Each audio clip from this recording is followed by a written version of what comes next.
presentasikan. Ini tadi saya lihat,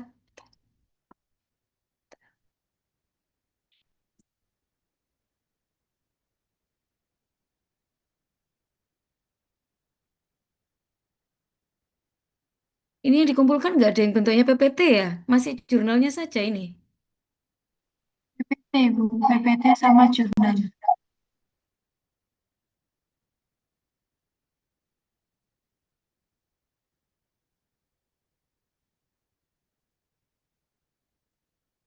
Yang jurnalnya apa namanya?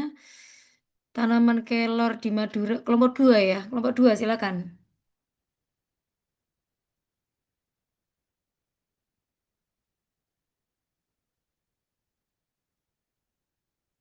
Apakah sudah hadir kelompok 2?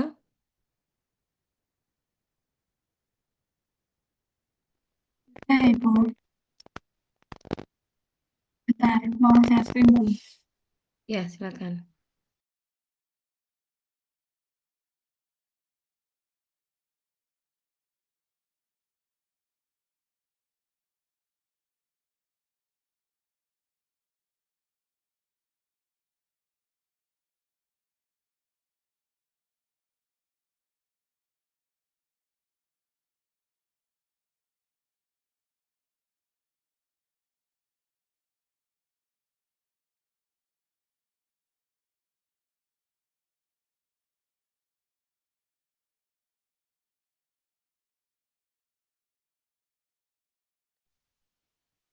Baik, Ibu. Untuk dari kelompok kami mau mengambil judul studi etnobotani tanaman kelor di Desa Sumber, Kecamatan Tambelangan, Kabupaten Sampang, Madura.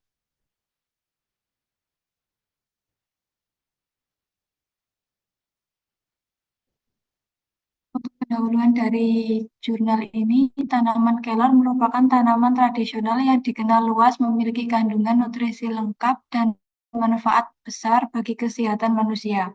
Hampir seluruh bagian tanaman kelor dapat dimanfaatkan mulai dari akar, batang, daun, buah hingga biji.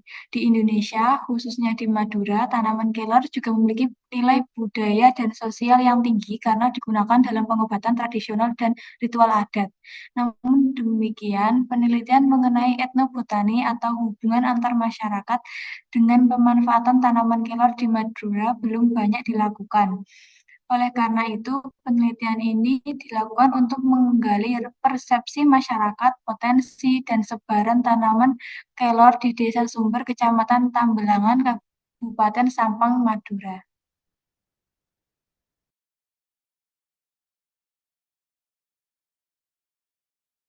Tujuan dan metode penelitian ini bertujuan untuk mengetahui persepsi masyarakat terhadap tanaman kelor, mendeskripsikan potensi dan berbagai pemanfaatan kelor dalam kehidupan masyarakat, serta menggambarkan sebaran dan populasi tanaman kelor di desa sumber. Metode yang digunakan ada metode survei dengan pendekatan deskriptif melalui studi pustaka, observasi lapangan, dan wawancara menggunakan kuesioner dengan 50 responden yang mewakili masyarakat di 3 dusun, yaitu Dusun Somber, Dusun Pelan, dan Dusun Jemgelis. Wawancara dilakukan secara semi-struktural dengan responden kunci seperti tokoh masyarakat, pemilik tanaman kelor, dan masyarakat pengguna kelor. Data dianalisis menggunakan skala Likert melalui pendekatan Likert Summating Rating (LSR) untuk mengetahui persepsi masyarakat serta penandaan lokasi tanaman kelor dilakukan menggunakan GPS dan citra Google Earth.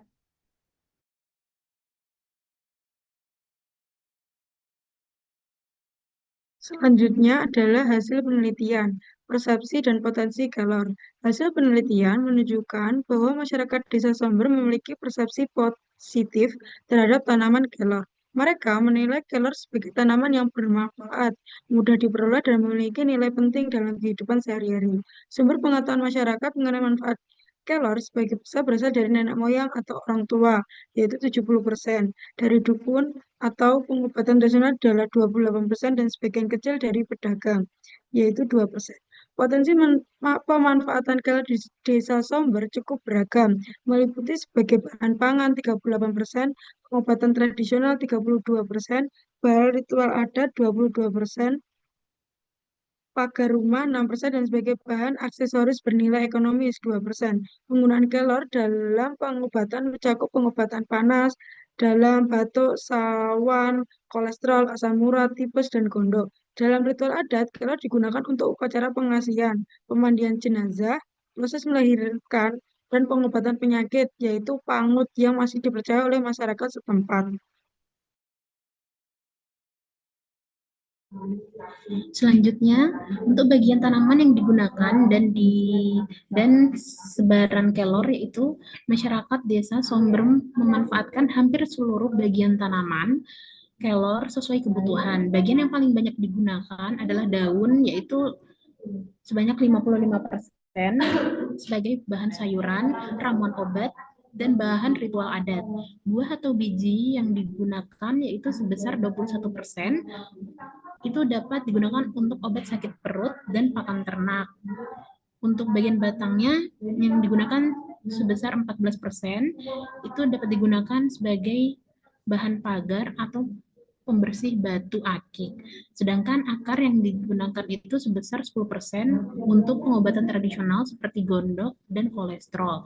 Berdasarkan hasil observasi pangan, ditemukan total 88 individu tanaman kelor di Desa Somber. Persebaran tanaman kelor paling banyak terdapat di Dusun Jemgelis sebanyak 53%, kemudian diikuti oleh Dusun Pelan sebanyak 24% dan Dusun Somber sebanyak 23%. Sebagian besar tanaman ini tumbuh di tepi jalan, pekarangan rumah, dan lahan pertanian.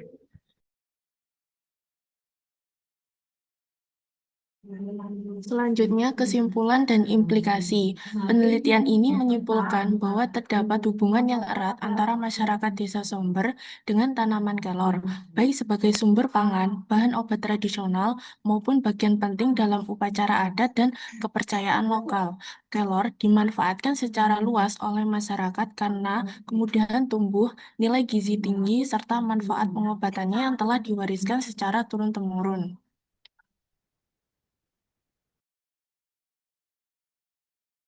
Sebagian besar masyarakat memperoleh pengetahuan mengenai kelor dari tradisi keluarga dan pengalaman leluhur. Selain itu, penelitian ini menegaskan pentingnya pelestarian tanaman kelor dan dokumentasi pengetahuan lokal masyarakat agar nilai etnobotani tidak hilang akibat perubahan zaman. Hasil penelitian ini juga dapat dijadikan dasar bagi pengembangan potensi ekonomi masyarakat melalui budaya kelor sebagai tanaman obat dan pangan fungsional khas Madura.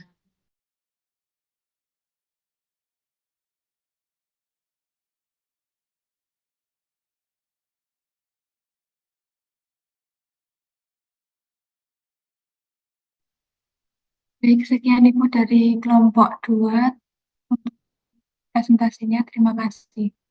Oke. Ini ya kalau saya lihat dari artikelnya kok sayang banget gitu loh. Ini kelompok 2 kok kayak gini menampilkannya. Coba di stop share dulu.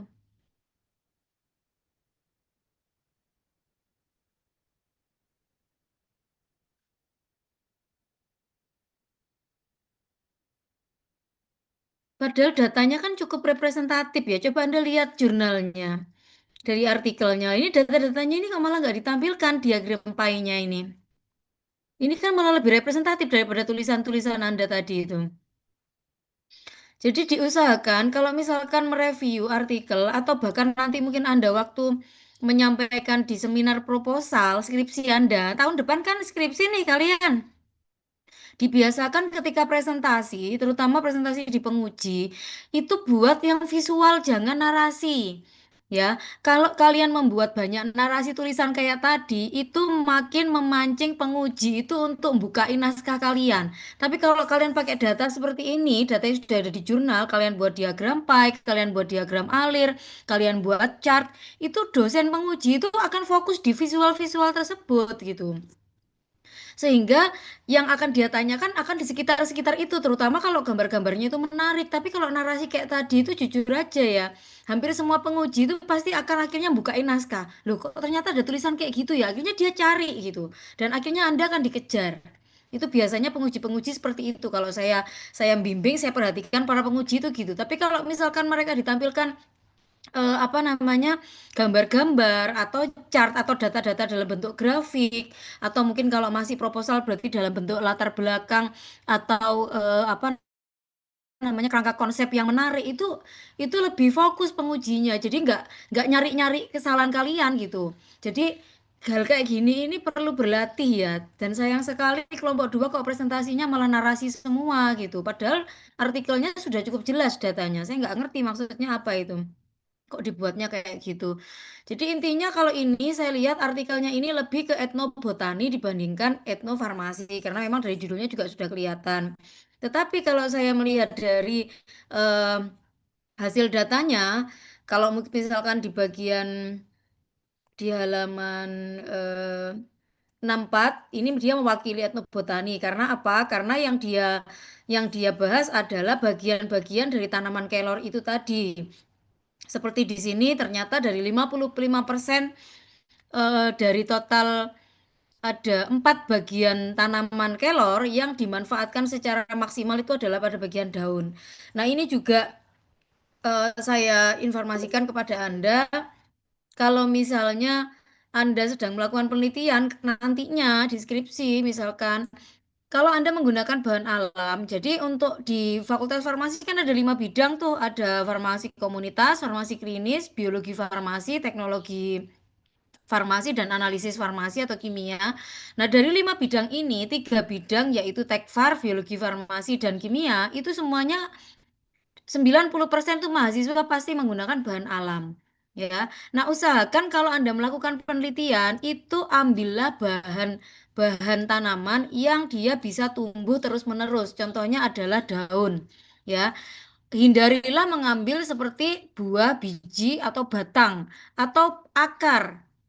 Jangan sampai mengambil bahan penelitian itu akar, karena itu akan membunuh tanaman itu gitu. Apalagi kalau tanaman-tanaman yang dilindungi bukan tanaman yang budidaya. Nah, sebaiknya kalau menggunakan daun itu akan lebih aman karena daun itu akan tumbuh terus-menerus gitu dan dia akan selalu ada.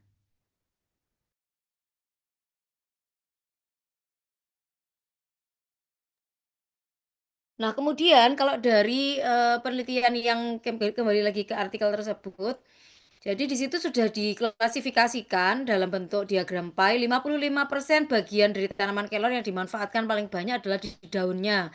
Berikutnya adalah buah atau biji, yang terakhir adalah akar ya paling sedikit. Nah, kemudian dari data berikutnya adalah sumber pengetahuan responden. Dari kelompok ini, kelompok 2, ada berapa total respondennya? Informannya ada berapa?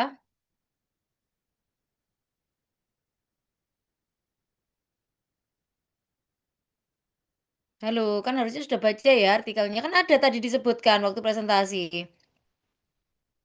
Saya masih ingat kok. Ada berapa respondennya?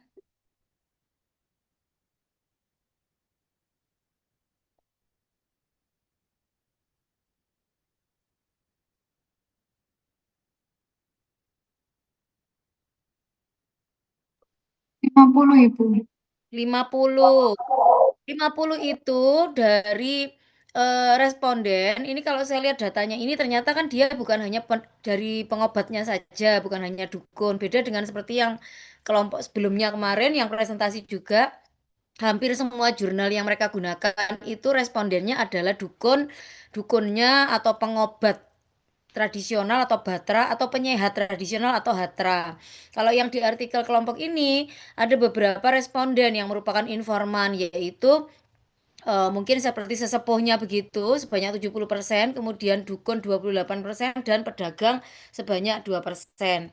Nah, kemudian yang perlu dipahami juga adalah ketika kita melihat data-data etnobotani, etnofarmakologi, etnofarmasetik dan etnofarmasi itu adalah informannya atau respondennya. Nah, responden kadangkala itu memberikan informasi itu dipengaruhi oleh data-data demografinya. Ya, jadi ini kan kalau ngambil data etnobotani atau etnofarmasi biasanya kan dengan menyebarkan kuesioner kepada respondennya. Nah, responden yang mengisi kuesioner itu biasanya dipengaruhi data demografi seperti jenis kelaminnya, kemudian usianya, kemudian latar belakang pendidikannya dan juga profesinya. Nah, sekarang coba kita lihat, kalau misalkan yang mengisi kuesioner mungkin seperti nenek moyang gitu ya, atau sesepuh gitu, atau mungkin dukun, tentunya mereka ada di rentang usia yang sudah cukup matang, usia dewasa ya, bahkan mungkin di atas 30 tahun begitu. Namun latar belakang pendidikannya akan berbeda-beda dari setiap responden. Nah, sayangnya di artikel ini sepertinya tidak dibahas latar belakang pendidikan gitu atau data demografi dari respondennya. Sehingga di sini tidak ada data yang berhubungan dengan responden, hanya jumlah dan klasifikasi penggolongan responden saja. Nah, kemudian yang mungkin akan penting Anda harus mampu membedakan ya, ini karena nanti masuk di bahan UTS ya. Jadi yang harus dibedakan adalah kalau kita melihat data-data etnobotani, ya, jadi antara etnobotani, etnofarmasetik, etnofarmakologi, kemudian etnozoologi, itu semua kan ada di bawah cabang ilmu dari etnofarmasi. Tetapi kalau artikel-artikel yang seperti ini, jadi lebih banyak hanya membahas bagian-bagian tanaman dan pemanfaatannya, serta bagaimana mendapatkan tanaman itu, bisa dipastikan bahwa jurnal itu pasti etnobotani, bukan etnofarmasi secara umum. Ya, seperti ini kan kalau Anda lihat, dia lebih banyak membahas tentang morfologi tanaman kelor, hanya satu tanaman yang dikaji. Beda kalau jurnal-jurnal yang etnofarmasi.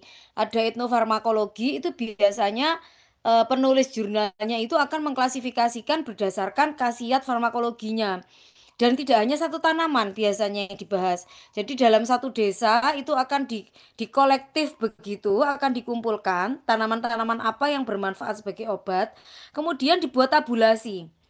Dibuat tabulasi eh, khasiat-khasiat farmakologinya apa, kemudian dosisnya berapa, bagaimana cara pemakaiannya. Itu biasanya informasi yang diberikan respondennya lebih komplit ya. Karena ini berhubungan dengan morfologi, jadi kalau untuk membedakan ini sebenarnya pengetahuan yang ingin dibagikan itu etnofarmasi atau cabangnya gitu. Nah, Anda bisa melihat kata kuncinya di jurnal ini sebenarnya dia membahas tentang morfologi tanaman kelor. Sehingga bisa dipastikan kalau yang dibahas hanya morfologi berarti dia hanya mengkaji tentang etnobotani, bukan etnofarmasi secara umum. Nah, di sini tanaman yang dipakai ini, jadi tanaman yang digali ini hanya satu, yaitu tanaman kelor, tetapi dia mengeksplorasi kelor itu untuk beberapa aspek ya, seperti yang tadi di diagram-diagram hasil itu kan dia ada beberapa data itu ya. Jadi asal dari atau potensi untuk pengobatan dari daun kelornya sendiri juga diklasifikasikan seperti sebagai pengobatan, ritual adat, pangan, digunakan sebagai pagar, kemudian digunakan aksesoris, dan pemanfaatan yang paling besar adalah sebagai bahan pangan yaitu sampai 38%.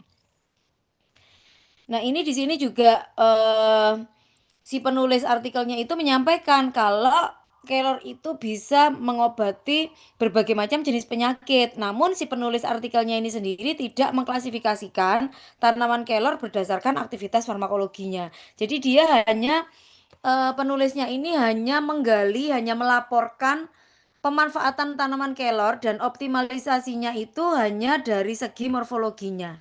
Jadi dari bagian-bagian tanaman, kemudian pemanfaatannya dalam pengobatan seperti apa, tapi tidak menunjukkan efek-efek yang dihasilkan dari penggunaan tanaman kelor. Kemudian dukun yang menjadi informan itu juga tidak yang memberikan data terkait dengan sediaan apa yang dia buat ya. Apakah kelornya tadi itu dipakai untuk mengobati dalam keadaan segar, maksudnya dipetik terus langsung dikasih ke pasiennya, ditempelkan di bagian yang sakit, atau diremas-remas, atau digerus, atau direbus, langsung kemudian diberikan pada pasien, itu tidak ada kepastian dan kejelasan dalam hal itu. Sehingga jurnal ini lebih memang fokusnya hanya etnobotani ya, tidak ke etnofarmakologi. Jadi hanya secara singkat dia menjelaskan seperti pemanfaatan akar untuk pengobatan obat gondok, kolesterol, batuk, panas, asam urat, kencing manis dan sawan. Ya, jadi dia tidak mengeksplornya lebih jauh gitu tentang aktivitas farmakologinya.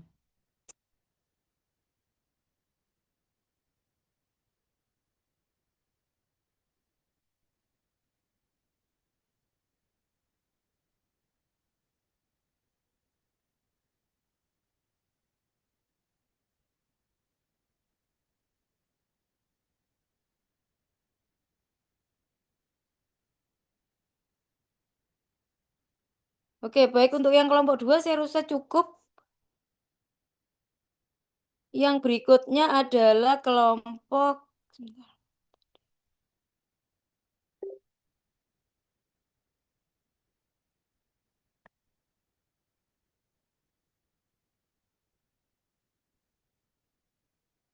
kelompok 3 ya. Silakan kelompok 3.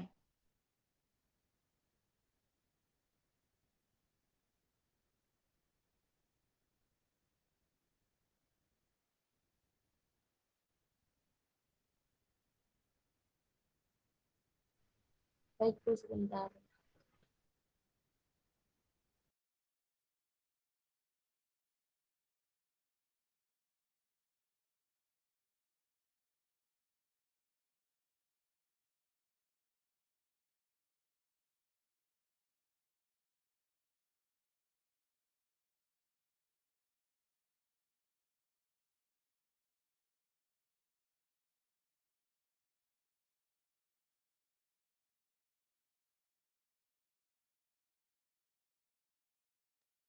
Baik, izin mempresentasikan hasil kerja kami, Ibu.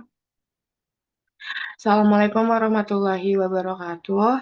Selamat pagi teman-teman dan Ibu Dr. Diah Apoteker Ariantini. Izinkan kelompok kami untuk mempresentasikan hasil kami. Saya sebagai moderator, Aldilia Syafira, izin memperkenalkan teman-teman dan rekan-rekan saya. Yang pertama ada Cynthia Faradina dengan NIM 101230037. Yang kedua, Davina Amanda dengan NIM 1012338. Yang ketiga, Dea Erika Putri dengan NIM 1012340. Yang terakhir, Devi Aprilia 1012342.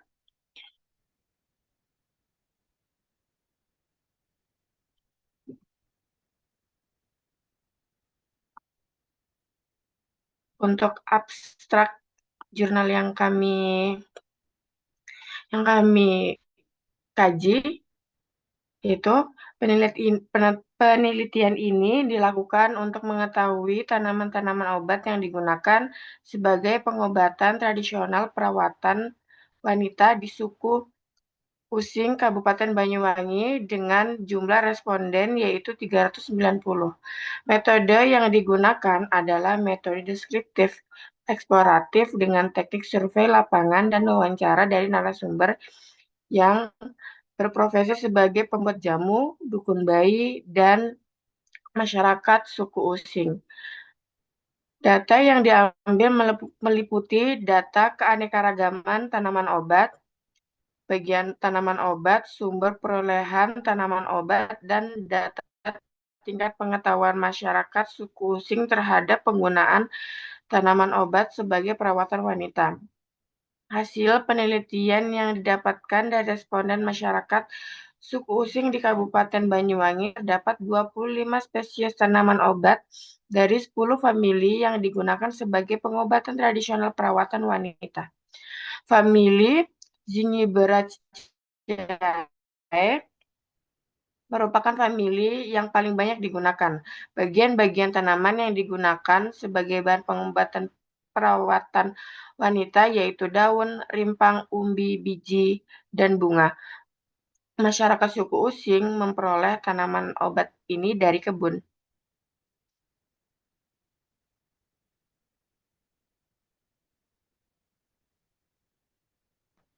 Baik, selanjutnya ini merupakan tabel spesies tanaman yang digunakan untuk pengobatan tradisional perawatan wanita. Dari tabel penelitian, 25 jenis tanaman obat yang ditemukan dapat diklasifikasikan berdasarkan manfaatnya dalam perawatan wanita. Secara umum, tanaman-tanaman tersebut dimanfaatkan untuk berbagai keperluan seperti melancarkan produksi ASI, mengatasi keputihan, perawatan sebelum dan sesudah melahirkan, meredakan nyeri haid, menjaga kecantikan kulit secara alami dengan dibuat masker dan menyingsetkan badan. Hal ini memperlihatkan bahwa masyarakat suku Osing memiliki pengetahuan tradisional yang luas dan mendalam mengenai pemanfaatan tanaman obat, terutama yang berkaitan dengan kesehatan reproduksi dan kebugaran wanita. Pemanfaatan tanaman ini tidak hanya berfokus pada penyembuhan penyakit, tetapi juga pada pemeliharaan kesehatan dan keseimbangan tubuh secara menyeluruh. Dengan demikian, tanaman obat menjadi bagian penting dari gaya hidup dan budaya perawatan alami masyarakat Osing.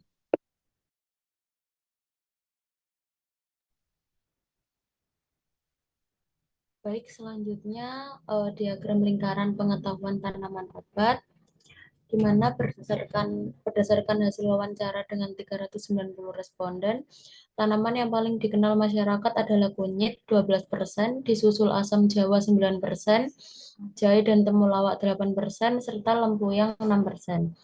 Hal ini menunjukkan bahwa masyarakat Osing masih mempertahankan pengetahuan tradisional secara turun-temurun, terutama dalam hal pengobatan alami.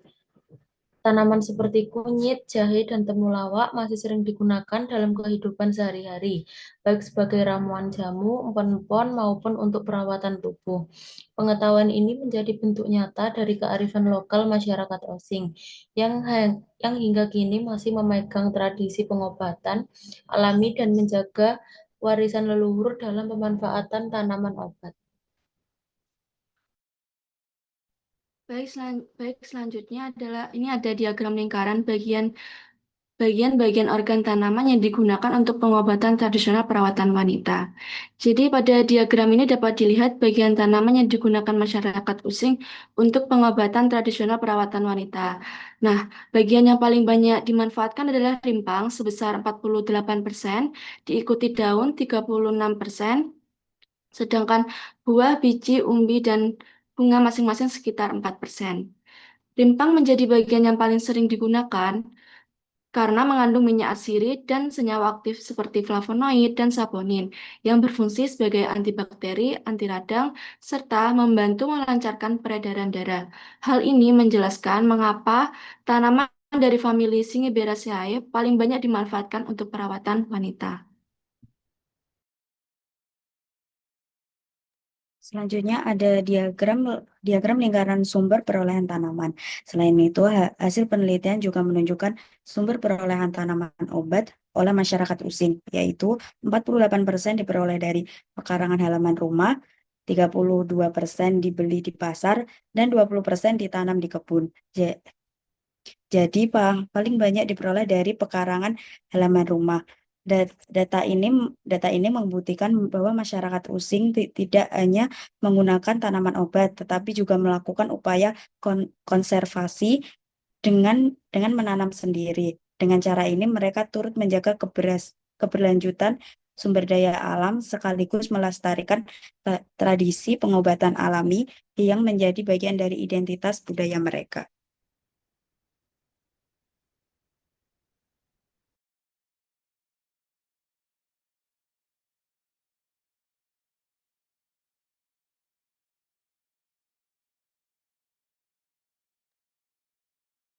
Demikian presentasi dari kelompok kami. Semoga materi yang kami sampaikan bisa diterima dan bisa bermanfaat. Mohon maaf jika ada salah-salah kata. Terima kasih. Wassalamualaikum warahmatullahi wabarakatuh. Ya, Waalaikumsalam warahmatullahi wabarakatuh. Oke, untuk presentasinya sudah bagus ya, ininya apa penampilan datanya sudah cukup jelas. Diagram-diagram hasil dari penelitian yang ada di artikel sudah dicantumkan. Saya bisa lihat slide yang sebelum-sebelumnya yang ada berapa tadi respondennya dari kelompok ini? 390. 390 orang itu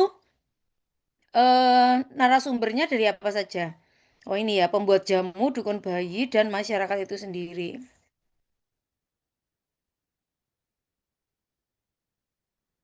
Oke, coba lihat data yang di bawahnya. Yang data tabel-tabel ya. Nah, ini dari data yang dirangkum dari artikel tersebut itu ada sekitar 25 tanaman yang terklasifikasikan dalam 10 jenis famili ya. Jadi, kalau mungkin yang pernah kita lakukan walaupun mungkin tidak bisa dikatakan sebagai etnofarmasi, tetapi mungkin mahasiswa berpikir jadi kemarin kita itu ke tukang jamu atau depot jamu atau jamu gendong, apakah bisa diklasifikasikan sebagai etnofarmasi? Jadi kemarin itu sebenarnya tidak masuk ke klasifikasi etnofarmasi, tetapi masih di tahap awal ya. Jadi kayak studi kelayakan mungkin seperti lebih pas seperti itu. Jadi untuk melihat kira-kira di sekitar kita itu apakah ada etnis tertentu yang menggunakan tanaman obat untuk pengobatan secara tradisional. Nah, karena keterbatasan waktu dan tempat serta untuk efisiensi ya, efektivitas dan efisiensi tidak mungkin kalau saya menugaskan mahasiswa untuk melakukan ekspedisi. Tetapi kalau saya lihat di beberapa kampus gitu ya yang ada di luar Kediri, seperti contohnya Universitas Negeri Jember itu dia cukup banyak praktikumnya itu melakukan yang farmasi ya, melakukan ekspedisi-ekspedisi untuk melihat pemanfaatan tanaman obat pada etnis-etnis tertentu. Mungkin kalau daerah Jember kan banyak lebih dekat ke wilayah-wilayah yang masih kental etnisnya ya, beda dengan di Kediri gitu. Kalau di Kediri kita sudah agak susah. Tetapi saya pernah beberapa tahun berturut-turut itu membimbing mahasiswa skripsi itu dari daerah Nganjuk, Trenggalek itu di daerah-daerah tersebut itu masih kental informan-informan atau pengobat-pengobat yang merupakan dukun. Jadi yang kayak mereka memang rakyat masyarakat di sekitarnya itu memang tidak ke dokter gitu untuk mengobati, tetapi datang ke penyehat tradisional atau batra. Sehingga dari data-data yang dikolek oleh mahasiswa tersebut kita klasifikasikan sebagai etnofarmasi gitu karena memang benar-benar tidak menggunakan obat dan tidak ke dokter gitu sehingga dukun yang didatangi untuk berobat itu memang benar-benar pengetahuannya berdasarkan turun-temurun dari orang tuanya yang sebelumnya juga sama-sama menjadi dukun. Nah, ini sebenarnya sekalian saya memberikan gambaran kalau misalkan nanti suatu saat Anda itu skripsi dan mungkin banyak keterbatasan yang sehingga tidak memungkinkan Anda harus kerja di lab. Sebenarnya data-data etnobotani dan etnofarmasi itu sangat cukup membantu. Ya, terutama mungkin untuk mahasiswa yang tempat tinggalnya di daerah-daerah yang memang masih kental penggunaan obat tradisionalnya itu berasal dari tanaman dan pengobatnya itu adalah bukan dokter gitu ya. Jadi bukan tenaga medis yang memang mengenyam pendidikan khusus di bidang kesehatan gitu. Tetapi seperti dukun gini kan pengetahuannya mungkin minim ya. Beda dengan batra. Beda dengan hatra dan batra yang tempat prakteknya itu harus bersertifikat dan mereka yang membuka praktek hatra dan batra itu harus memiliki STR atau surat tanda registrasi. Maka dari itu kalau mungkin Anda perhatikan di IIK khususnya di prodi D4 PTT pengobatan tradisional Tiongkok itu banyak sekali mahasiswanya udah sepuh-sepuh dan kebanyakan Chinese ya karena mereka itu sudah buka praktek buat batra tetapi mereka belum punya surat izin sehingga kalau untuk dapat surat izin kan harus ikut uji kompetensi supaya dapat STR termasuk juga dengan yang membuka praktek pengobatan dengan metode bekam. Itu juga masuk Batra.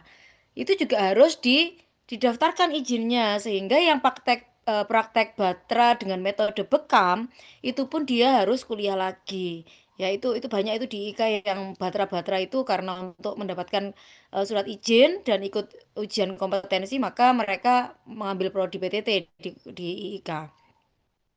Nah, sebenarnya apa bedanya antara Batra dengan dukun seperti yang dipaparkan di kelompok-kelompok penyaji tadi ya, kelompok penyaji hari ini. Jadi bedanya untuk Batra itu tidak hanya lingkupnya di etnis tertentu. Bahkan sekarang di kota-kota itu kan sudah cukup banyak ya praktek-praktek medis itu yang klinik-klinik yang dimana pengobatnya itu bukan dokter. Kemudian bedanya Batra-Hatra dengan dukun yang mengobati di etnis tertentu itu adalah cakupan wilayahnya.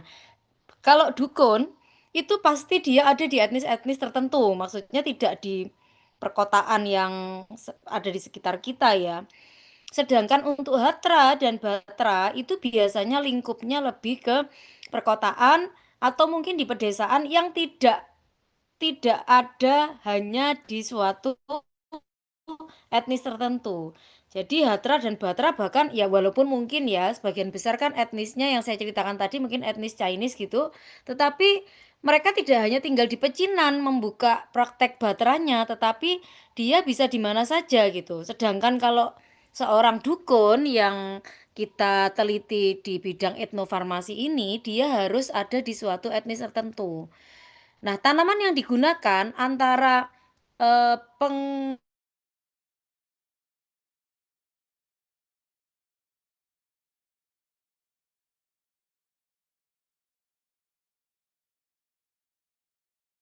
namun mungkin kalau Batra relatif lebih global ya, lebih luas gitu, tidak tertutup hanya beberapa tanaman saja seperti dukun. Nah, seperti contohnya di artikel yang dibahas di kelompok 3 ini adalah pemanfaatan 25 spesies tanaman yang kalau kita lihat itu sebenarnya tanamannya di sekitar kita juga ada. Seperti tanaman pepaya, lempuyang, kunyit kuning, kemudian sembuan, lampes, asem, beluntas, kemudian dan sebagainya sampai dengan kunyit putih itu kan di sekitar kita ada. Kalau kita lihat tidak ada ya di sekitar kita. Hampir semuanya sepertinya ada. Mungkin yang saya nggak pernah tahu itu adalah yang nomor 18. Itu agak eh, kurang familiar. Saya nggak pernah tahu ya untuk yang wadung itu. Nah, di jurnal ini kelompok 3 tadi ada membaca nggak ya? Dia melakukan determinasi nggak penelitinya? Maksudnya dibawa ke lab gitu nggak untuk determinasi?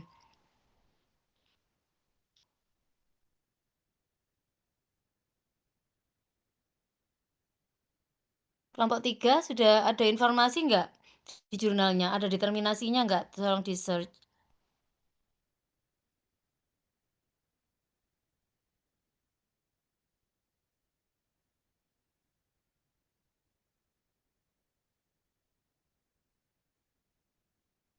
Dari jurnalnya aja di search, ada determinasi nggak? Tidak, Ibu.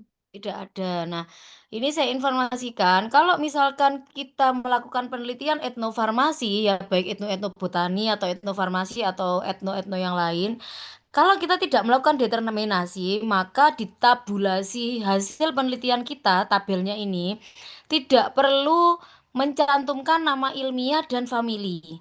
Ya, jadi, menurut saya, apa yang dilakukan peneliti ini melaporkan hasil penelitiannya dengan nama ilmiah dan famili itu terlalu nekat, karena dia tidak melakukan determinasi, ya. Karena gini, yang disebut dengan lempuyang misalkan, itu kan belum tentu Zingiber aromatikum, kan kita nggak tahu lempuyang itu lempuyang apa, apakah lempuyang wangi, lempuyang gajah, itu kan ada sendiri-sendiri.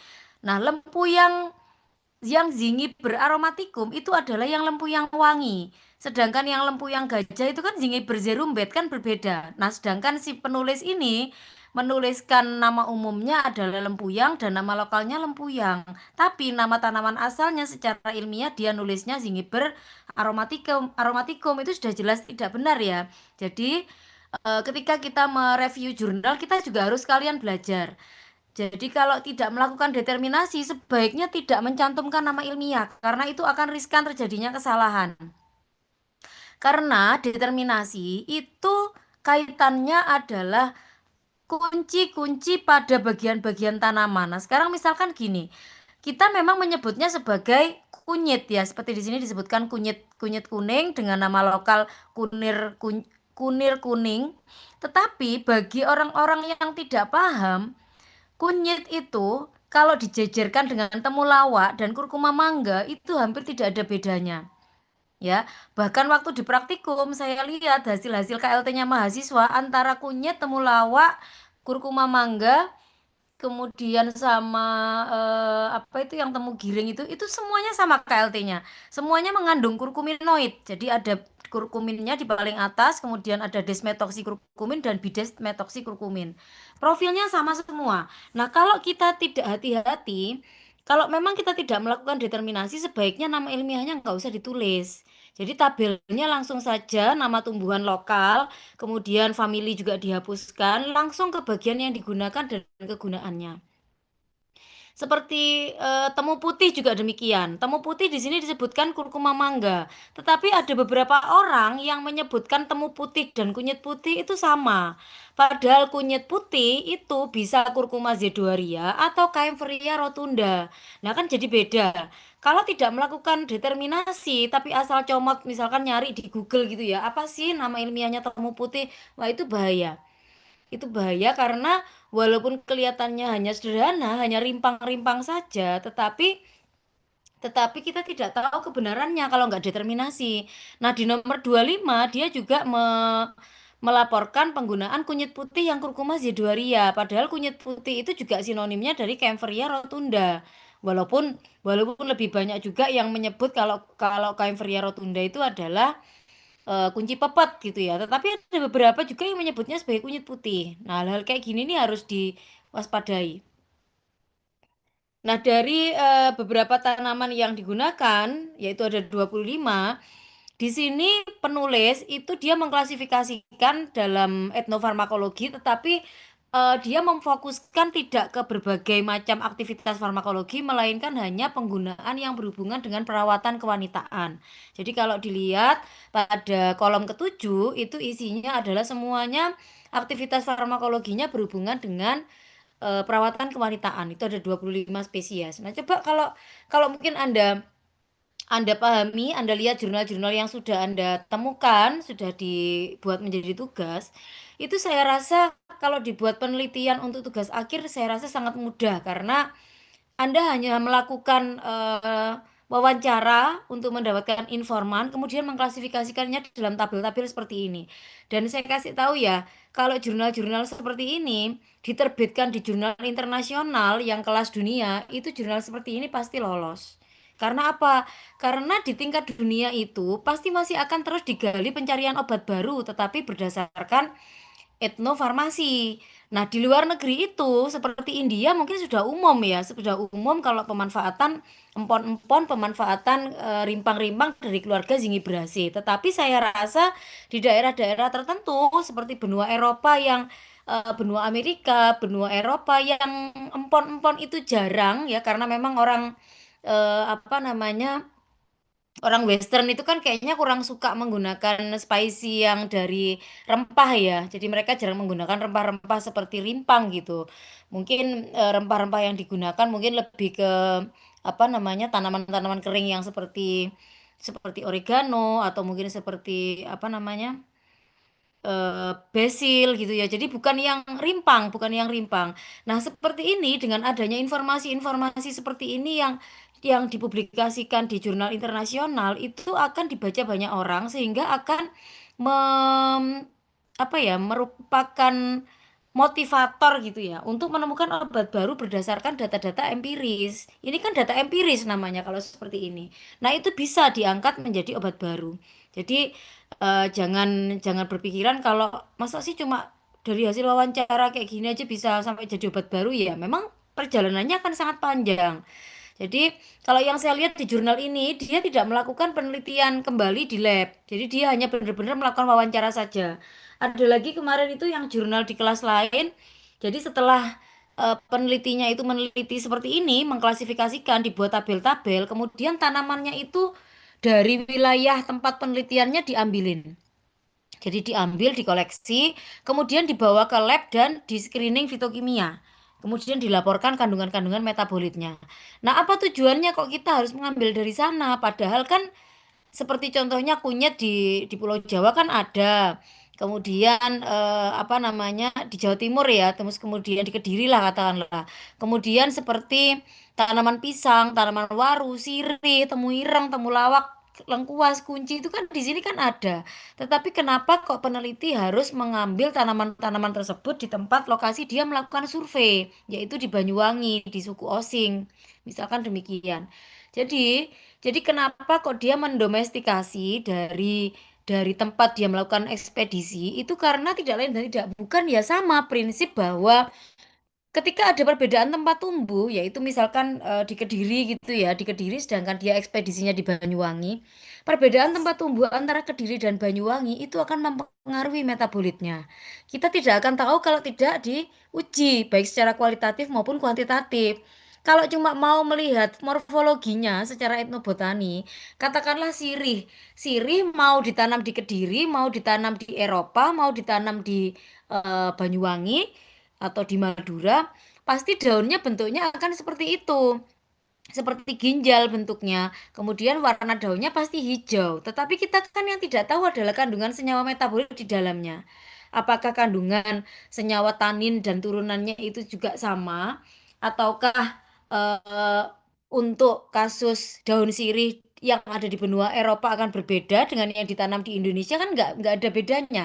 Mungkin hanya sedikit morfologinya yang berbeda tergantung dengan tempat pertumbuhannya ya. Apakah curah hujannya baik, apakah dia tumbuh di gurun-gurun dan sebagainya. Ya, jadi pencapaian obat baru kalau didasarkan dari penemuan obat yang berasal dari etnofarmasi itu masih cukup panjang perjalanannya. Tetapi menurut saya itu jalan yang paling baik daripada cuman sekedar menggunakan tanaman-tanaman yang viral atau tanaman yang sedang banyak diteliti orang. Misalkan seperti ini. Sudah banyak yang meneliti atau sedang happening gitu ya, penelitian yang meneliti misalkan pohon pelangi gitu. Nah, pohon pelangi ini sudah banyak yang meneliti, tetapi tidak ada kejelasan dan keberlanjutan. Tanaman itu sudah pernah dimanfaatkan untuk pengobatan dan dikonsumsi manusia atau belum? Tidak ada data. Ya, nah kalau yang seperti ini akan makin panjang perjalanan penelitiannya gitu. Jadi dia masih harus melakukan uji selain nanti goalnya adalah uji klinis, tapi kan dia harus melakukan screening dulu, kemudian melakukan uji pendahuluan untuk in vitro, in vivo, baru kemudian ke manusia. Sedangkan kalau dari data etnofarmasi, sampel-sampel tadi itu sudah diminum sama manusia, sudah dimanfaatkan dan sudah ada efek, tapi belum ada bukti ilmiahnya. Nah, akan lebih mudah mana? Kan akan lebih mudah yang sudah ada efek ke manusia kan? Akan lebih mudah kalau kita melakukan penelusuran obat baru yang tanamannya memang sudah dimanfaatkan oleh manusia, sudah dikonsumsi gitu. Sehingga kita hanya membutuhkan bukti ilmiah saja membuktikan. Salah satunya screening fitokimia tadi. Ya, dengan adanya screening fitokimia, setidaknya kita bisa merumuskan kesimpulan sementara. Misalkan, kalau ada tanaman, kita contohkan saja di sini jahe misalkan. Jahe bisa menyembuhkan di sini untuk setelah melahirkan tanpa dijahit. Berarti kan dia bekerjanya sebagai wound healing atau penyembuh luka. Atau mungkin karena kandungan minyak asirinya yang tinggi sehingga jahe ini bisa untuk penghilang rasa sakit ya, untuk mencegah bengkak, untuk mencegah inflamasi atau mencegah kemerahan misalkan kalau kalau melahirkannya dijahit begitu ya. Nah, dari data-data ini yang memang sudah terbukti, barulah kemudian dilakukan penelitian secara komprehensif, yaitu salah satunya tadi minimal dengan screening fitokimia. Nah, ketika di screening fitokimia dengan menggunakan Lieberman Burchard untuk golongan terpen ternyata dia positif. Nah, kalau sudah positif di terpen, baru kemudian kita telusuri, benarkah di dalam senyawa-senyawa terpennya itu mengandung komposisi minyak atsiri yang bisa digunakan untuk mengobati bekas luka atau luka jahitan, misalkan demikian. Ya, jadi gambarannya seperti itu. Jadi kenapa saya minta jurnal-jurnal tentang etnofarmasi itu dipaparkan seperti ini supaya Anda bisa tahu asal muasalnya obat baru itu tadinya dari mana. Salah satunya ya empiris seperti ini. Dan itu cukup cukup berkembang walaupun kalau di Indonesia sendiri kebanyakan masih berhenti sampai di jamu saja ya karena perizinannya yang mungkin bertele-tele kemudian banyak banyak faktor ya, banyak faktor sehingga kebanyakan tanaman obat di Indonesia itu hanya berhenti di level jamu. Untuk OHT dan fitofarmaka masih sangat terbatas sekali. Ya, mungkin itu saya cukupkan untuk yang kelompok 3. Untuk yang kelompok berikutnya,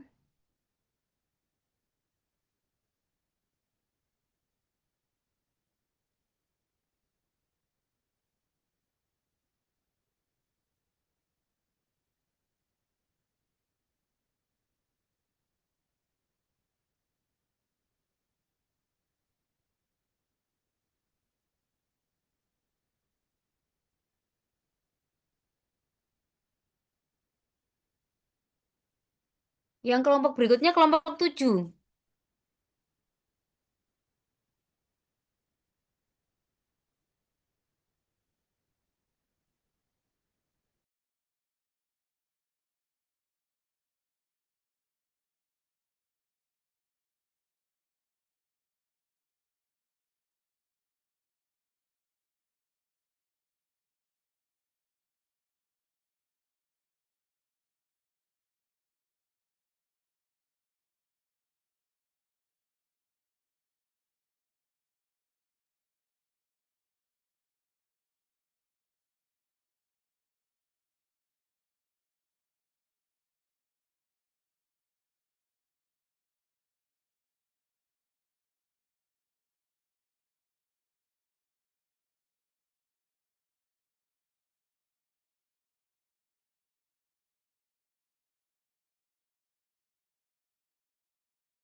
Assalamualaikum warahmatullahi wabarakatuh. Selamat pagi, Budia dan teman-teman. Di sini saya akan memaparkan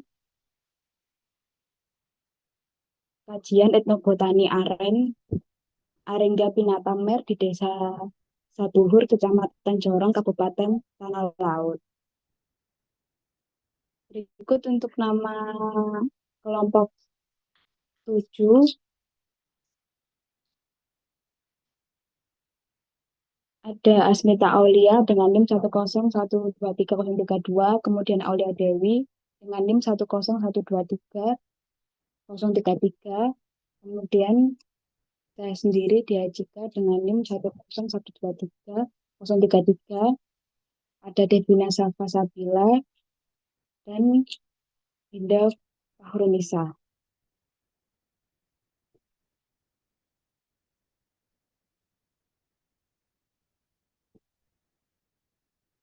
Dari jurnal ini, tujuan penelitian ini adalah untuk mendeskripsikan hubungan antara masyarakat dengan tumbuhan aren dari berbagai aspek, yaitu aspek botani, farmakologi, ekologi, sosioantropologi, ekonomi, dan linguistik. Untuk metode yang digunakan di penelitian ini yaitu deskriptif. Penelitian ini dilakukan pada bulan September 2021 secara langsung ke kawasan penelitiannya. Kemudian untuk teknik pengambilan data dilakukan secara teknik snowball sampling, yaitu dengan menentukan informan pertama lalu dilanjutkan dengan informan berikutnya berdasarkan rekomendasi. Data diperoleh melalui observasi langsung dan wawancara kepada masyarakat, kemudian dianalisis secara deskriptif menggunakan sumber pustaka pendukung. Untuk hasil penelitian kajian botani, terdapat akar, batang, daun, bunga jantan, bunga betina, dan buah. Dari hasil penelitian, untuk akarnya memiliki akar serabut, kemudian untuk batangnya monopodial, Daunnya majemuk menyirip, bunga jantan dan bunga betinanya terpisah, serta buah buninya berbentuk bulat. Untuk kajian farmakologi, hasilnya masyarakat di Desa Sabuhur menggunakan bagian buah dan juga lidinya. Kalau untuk lidinya itu digunakan sebagai obat kanker. Jadi untuk ujung lidinya ini dibakar, kemudian setelah menjadi abu dimasukkan ke dalam gelas dan diseduh dengan air hangat lalu diminum. Dari hasil wawancara, menurut masyarakat sana dengan meminum abu dari ujung lidi ini dapat mengurangi rasa nyeri dari penyakit kanker. Kemudian untuk kajian dari ekonominya, masyarakat memanfaatkan tumbuhan aren sebagai gula aren, kemudian ada air nira, sagu aren, lidi aren, dan kolang-kaling, kemudian untuk sapu ijuk.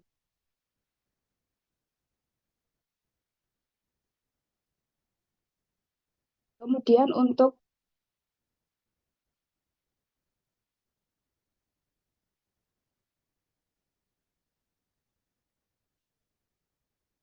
kajian etnoekologi, peneliti melakukan beberapa uji parameter yaitu suhu udara, kecepatan angin, intensitas cahaya, pH tanah, kelembapan tanah, dan kelembapan udara. Dari hasil parameter yang diamati ini,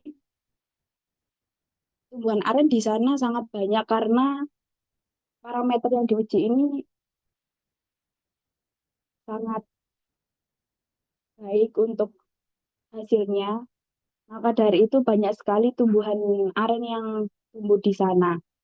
Kemudian tumbuhan aren ini juga berperan sebagai hewan di desa Sabuhur. Untuk hasil kajian etnolinguistiknya berdasarkan hasil wawancara dengan responden desa Sabuhur tentang tumbuhan aren atau dikenal sebagai aren dan hanau. Dinamakan demikian oleh masyarakat setempat karena penamaan aren berasal dari bahasa Indonesia, sedangkan hanau berasal dari bahasa Bandar. Asal mula penamaan aren atau hanau menurut beberapa responden melalui orang tua terdahulu dan berlangsung secara turun-menurun, tetapi tidak mengetahui makna asal kata atau maknanya. Untuk hasil kajian sosioantropologi, berdasarkan hasil wawancara secara kajian sosioantropologi, tumbuhan ini dapat dipergunakan dalam acara adat istiadat oleh masyarakat lokal yang memiliki dan memegang suatu kepercayaan. Pengetahuan terhadap penggunaan pohon aren tersebut diperoleh dari leluhur mereka.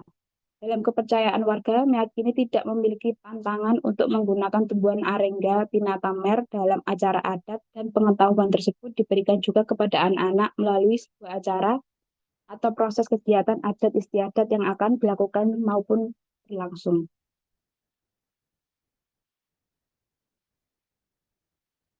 Sekian dari kelompok kami yang dapat saya sampaikan. Wassalamualaikum warahmatullahi wabarakatuh. Waalaikumsalam warahmatullahi wabarakatuh. Dari yang jurnal ini tanaman yang dikaji cuma satu ya? Pemanfaat arennya saja. Iya Ibu, hanya tumbuhan aren. Oke, dia etnobotani juga ya ini. Ada berapa responden yang diwawancara? Di jurnal tidak ada keterangan untuk berapa responden, tetapi untuk pengambilan datanya ini secara snowball sampling. Jadi dari sampel pertama itu nanti setiap orang akan merekomendasikan informasi selanjutnya itu. Ya, kalau dari data sampelnya itu latar belakangnya apa? Semuanya itu pernah menjadi apa namanya kayak semacam pengobat atau hanya pengguna saja, pengguna tanaman arennya saja? Kalau dari latar belakangnya ini, semuanya ini dimanfaatkan dari berbagai aspek, dari botani, farmakologinya, ekologinya, sosioantropologinya, secara ekonomi dan linguistiknya. Iya, maksud saya ini apa latar belakang orangnya yang seperti misalkan dari sampel pertama kemudian meneruskan ke sampel berikutnya itu orangnya itu pengguna atau dia kayak dukunnya gitu. Kalau di sini itu tidak ada keterangan, Oh, nggak dijelaskan ya tidak ada latar dijelaskan. belakangnya. Jadi hanya kayak Oke. masyarakat yang ada di sana. Jadi mungkin pengguna sih kalau lebih pasnya kalau itu. Jadi bukan pengobatnya. Oke, sebentar.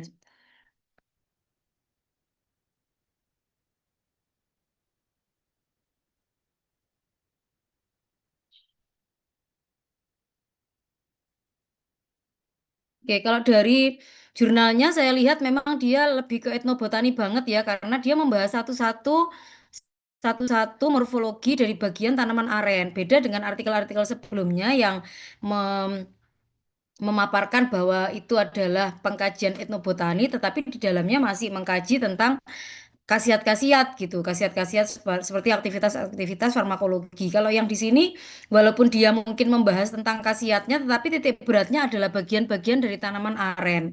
Jadi lebih lebih fokus ya, memang benar-benar ke arah morfologi. Jadi nggak campur-campur dengan bidang-bidang ilmu etno yang lainnya.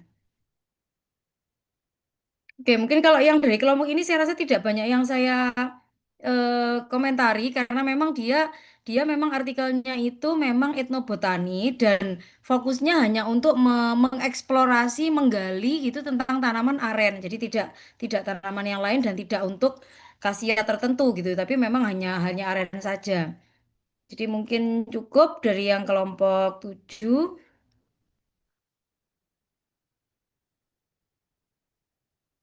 Yang berikutnya kelompok 8.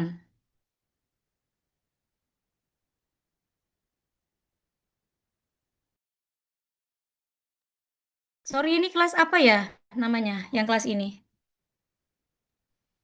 Ibu. Kelas A.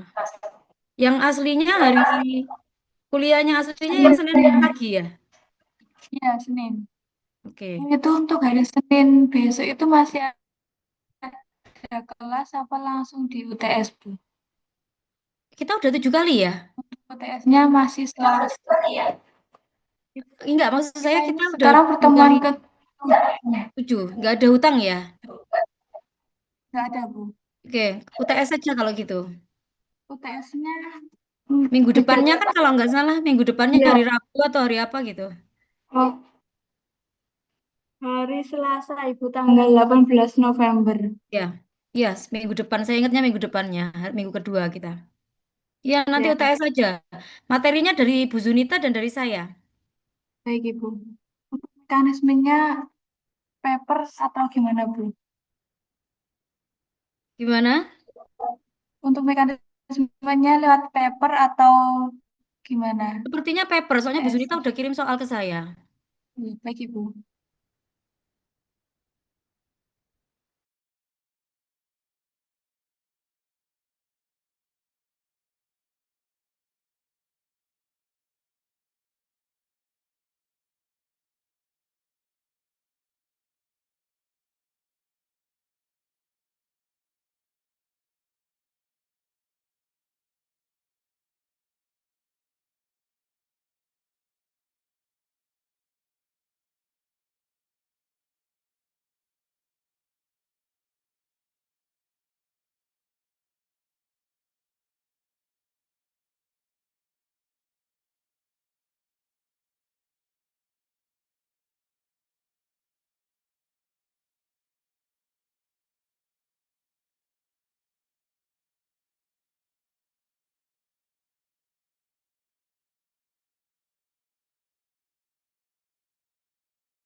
Baik, Assalamualaikum warahmatullahi wabarakatuh. Selamat pagi, Bu Dia dan teman-teman sekalian.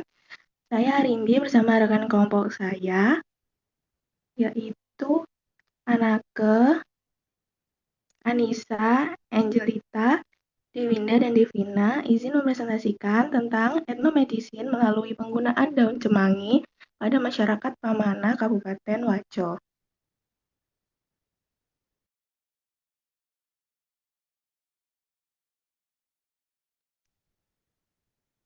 Next.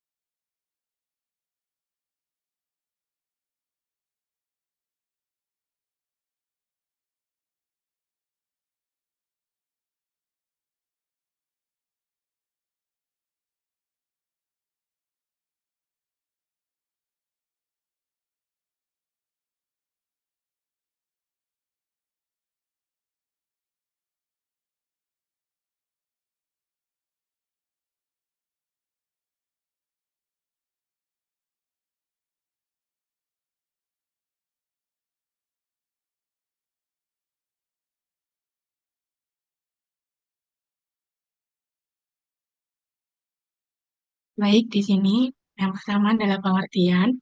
Etnomedicine secara etimologi berasal dari kata etno, yaitu etnis, dan medisin adalah obat. Hal ini menunjukkan bahwa etnomedicine sedikitnya berhubungan dengan dua hal, yaitu etnis dan obat. Di dalam etnomedis ini membahas tentang cara pengobatan yang tradisional yang ada di masyarakat. Banyak sekali kebudayaan dari berbagai daerah yang memiliki sistem kebudayaan yang berbeda. Pengobatan tradisional merupakan pengobatan dengan menggunakan fasilitas dan cara-cara yang masih tradisional atau turun-temurun dengan masih bergantung pada alam dan ditetapkan sebagai norma yang berlaku di masyarakat daerah tertentu. Next.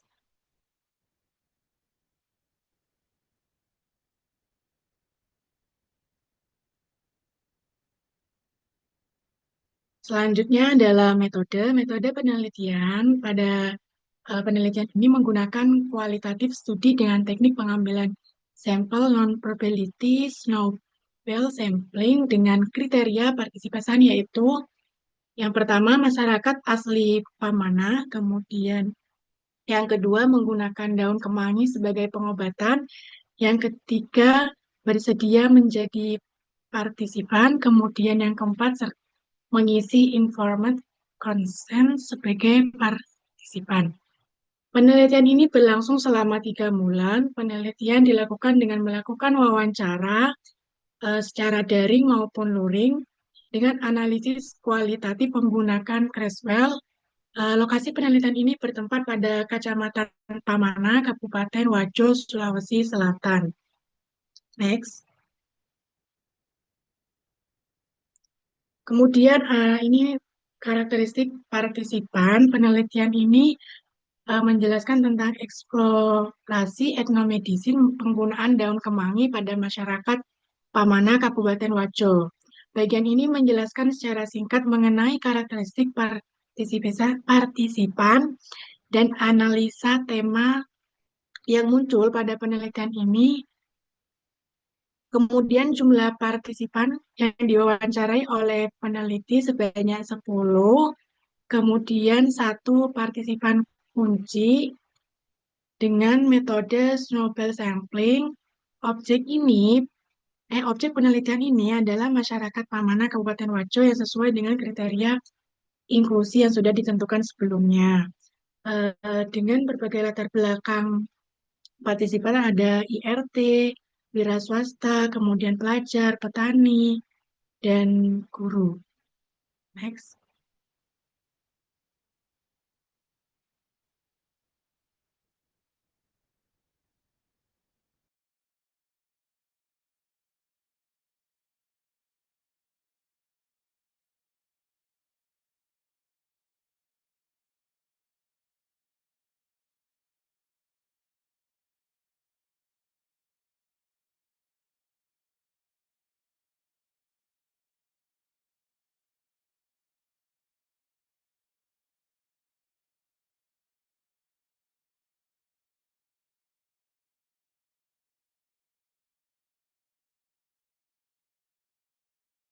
Selanjutnya hasil.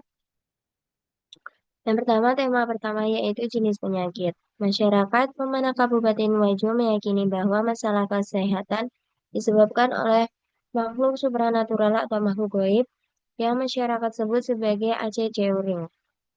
Masyarakat Pamana meyakini bahwa hal tersebut bisa disembuhkan dengan memanfaatkan obat tradisional yaitu daun kemangi. Masyarakat tersebut memanfaatkan daun kemangi ketika mengalami beberapa penyakit seperti sakit kepala, diare, muntah-muntah, sakit perut, demam, dan sesak napas, nyeri pinggang, nyeri haid, dan sakit gigi. Selanjutnya yaitu cara memperoleh daun kemangi. Hasil wawancara dengan partisipan menunjukkan mayoritas masyarakat memperoleh daun kemangi sebagai pengobatan dengan cara menanam di belakang rumah, di pekarangan rumah, di depan rumah, dan di samping rumah, bahkan di pot teras rumah.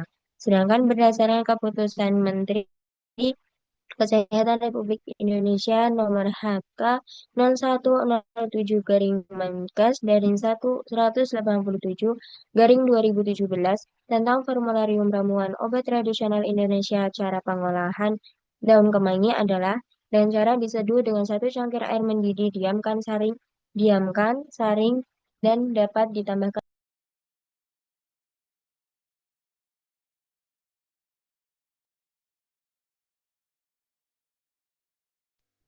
Tema ketiga adalah cara mengolah daun kemangi. Hasil wawancara mengenai cara pengobatan masyarakat dalam menggunakan daun kemangi didapatkan bahwa mayoritas cara pengobatan daun kemangi adalah dengan cara ditumbuk, diporo atau disemburkan, dan diremas-remas kemudian diusapkan pada bagian tubuh yang sakit. Nah, selanjutnya adalah bagian tanaman kemangi yang digunakan. Hasil wawancara dengan partisipan mengungkapkan bagian tumbuhan daun kemangi yang digunakan adalah bagian daun atau zat yang banyak terdapat pada daun adalah alkaloid, minyak atsiri, fenol, senyawa kalium, klorofil, dan asam oleonolik. Selanjutnya adalah manfaat daun kemangi. Hasil wawancara dengan partisipan menunjukkan masyarakat merasakan efek kesembuhan dari pengobatan daun kemangi serta manfaat lainnya dari segi ekonomi di mana masyarakat tidak perlu lagi membeli obat ataupun ke puskesmas.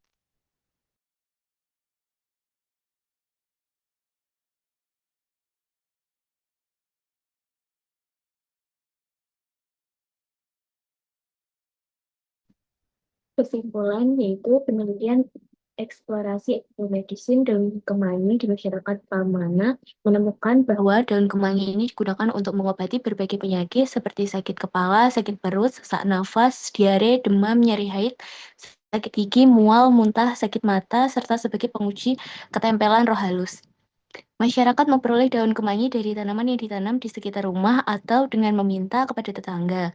Bagian tanaman yang digunakan adalah daunnya yang diolah dengan cara ditumbuk atau diremas hingga keluar sari, kemudian diusapkan atau disemburkan ke bagian tubuh yang sakit.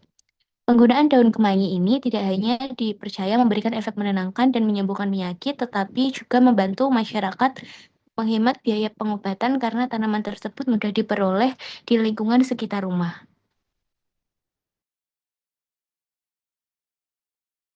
Sekian dari kelompok kami, kurang lebihnya mohon maaf. Wassalamualaikum warahmatullahi wabarakatuh.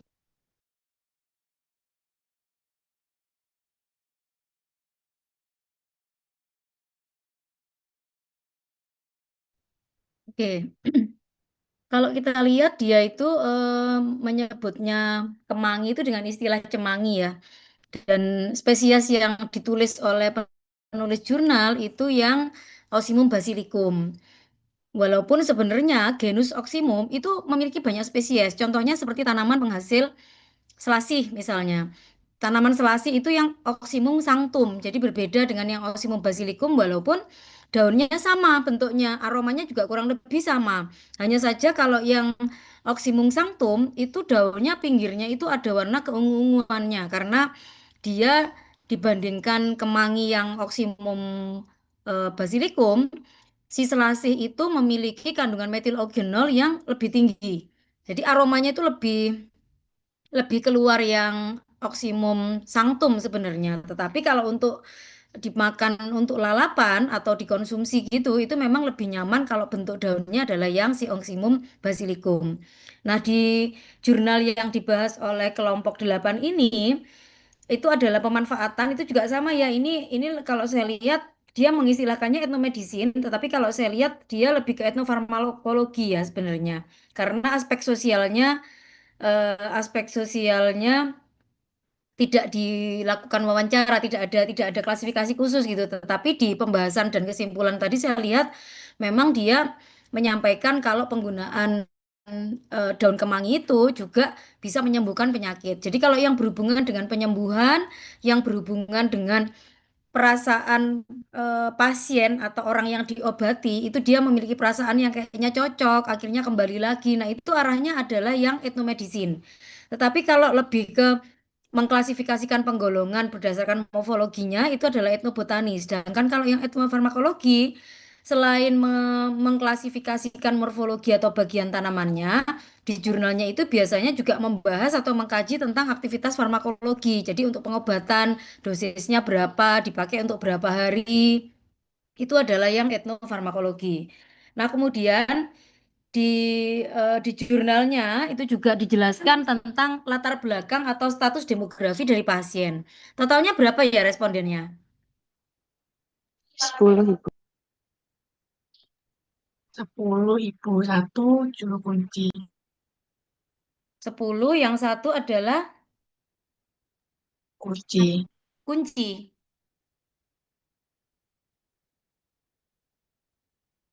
Ada di sini datanya, coba saya lihat yang data demografi partisipannya. Oke, ada 10 ya. Di sini ada keterangan tentang status demografi dari pasien seperti em, jenis kelaminnya, kemudian juga usia. Kalau latar belakang pendidikan nggak nih ya, nggak di data ya. Tidak Ibu. Oke. Kalau saya lihat dari jurnalnya, saya baca tadi itu dia cukup lengkap karena ada data linguistiknya yang mewakili apa namanya data informan. Jadi kalau kita lihat, kalau Anda yang lain-lain ikut membaca jurnalnya, itu Anda bisa melihat di tema-tema tadi itu, di tema-tema jurnalnya, dia menyampaikan tentang mungkin direkam sama si penulisnya. Direkam sama penulisnya seperti kalimat-kalimat yang mana ya tadi?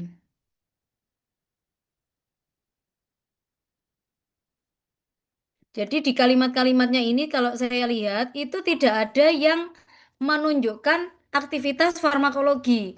Jadi dia hanya lebih ke arah pengobatan secara tradisional. Misalkan contohnya yang di tema 3, dia bilang kuporokan satu nak kutumbu-tumbu, kuporokan semburkan inak kutumbu-tumbu inak kuremas-remas juga kalau ada mie airnya keluar kuusapkan mie di kepala atau di pinggang. Jadi kan kalau melihat melihat apa namanya melihat cara pengobatan yang tradisional dia tidak ada yang menyampaikan khasiatnya itu dari aspek-aspek medis. Jadi misalkan ini untuk sebagai antiinflamasi atau anti nyeri atau untuk menurunkan gula darah itu kan tidak seperti itu. Jadi harusnya etnofarmasi yang benar itu adalah yang menggunakan bahasa dan menggunakan kalimat-kalimat itu yang langsung merujuk ke tempat bagian yang sakit. Jadi bukan yang aktivitas secara medis. Nah, umumnya di jurnal-jurnal itu sama seperti yang jurnal sebelumnya tadi, kadangkala penulis jurnalnya itu kadangkala merasa supaya pembaca itu lebih mudah memahami sehingga diklasifikasikan berdasarkan aktivitas farmakologi. Termasuk juga yang tadi itu apa namanya? Dia tidak melakukan determinasi, tetapi dia menuliskan nama ilmiahnya. Nah, kalau kayak gitu kan dikhawatirkan akan menjerumuskan gitu, karena tidak dilakukan uji pendahuluan. Sama seperti yang etnofarmakologi, yang dia menulis aktivitas farmakologi tetapi tidak diuji.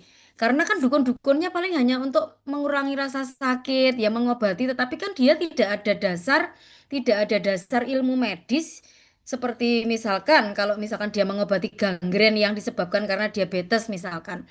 Dia kan tidak melakukan pengecekan gula darahnya terlebih dahulu. Dia hanya percaya begitu saja ketika pasiennya datang, Bu, saya minta atau Mbah gitu ya, Mbah saya minta diobati luka saya. Ini luka karena gula darah saya tinggi. Nah, biasanya dukunnya kan langsung percaya gitu ya dari apa yang disampaikan oleh pasien, dia langsung melakukan pengobatan. Tidak ada dasar yang mendasari seperti misalkan kita ke dokter sudah membawa hasil rujukan lab. Dok, saya dirujuk dari dokter umum untuk menemui Anda yang dokter spesialis penyakit jantung misalkan. Karena dari hasil EKG saya begini, begini, begini. Kan begitu kalau ke dokter ya, yang sudah dirujuk. Nah, kalau ke dukun ini, tidak ada sama sekali aktivitas farmakologi yang merujuk ke medis tertentu. Karena memang dari latar belakang pendidikannya pasti dia bukan bukan apa namanya bukan tenaga kesehatan dan tidak mengenyam pendidikan yang berhubungan dengan kesehatan. Jadi semuanya benar-benar murni secara tradisional. Nah, dari jurnal yang dibahas dari kelompok 8 ini agak berbeda dengan yang lain-lainnya. Jadi tadi memang saya lihat yang agak berbeda-beda gitu ya. Jadi yang hanya membahas satu tanaman saja, kemudian yang membahas berbagai macam tanaman untuk satu jenis penyakit gitu. Ini yang belum adalah yang menggunakan berbagai macam jenis tanaman dan berbagai macam jenis aktivitas farmakologi. Itu yang belum terbahas di sini ya. Tetapi saya rasa nanti mungkin bisa dibaca sendiri. Intinya untuk yang pada hari ini mungkin saya cukupkan itu yang mempresentasikan walaupun mungkin belum mewakili untuk semua bagian tapi saya harapkan sedikit wawasan atau informasi yang saya berikan hari ini bisa membekali Anda untuk ujian nanti karena kebetulan etnofarmasi nanti akan ada beberapa soal gitu ya terutama mungkin bagaimana bagaimana kita menelaah suatu kasus gitu ya kayak seperti ini mungkin saya tunjukkan data begitu saja kemudian saya bertanya kira-kira kalau dari data tersebut akan masuk klasifikasi data etnofarmasi bagian apa gitu apakah itu etnofarmakologi apakah itu etnobotani kemudian faktor-faktor apa gitu ya yang mendukung sehingga kita bisa berprinsip bahwa etnobotani itu yang ini etnofarmakologi itu yang ini seperti itu. Baik, dari mahasiswa apakah ada pertanyaan sebelum saya akhiri perkuliahannya?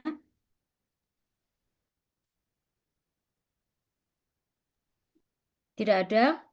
Oke, dari PJMK apakah ada yang tidak hadir? Tadi saya screenshot itu 52, tapi ini ada yang 51, tetapi ada yang double nggak ya ini? Nggak Nggak ada ada yang gabungan, Bu. Yang tidak hadir 3. yang gabungan tuh gabungan apa?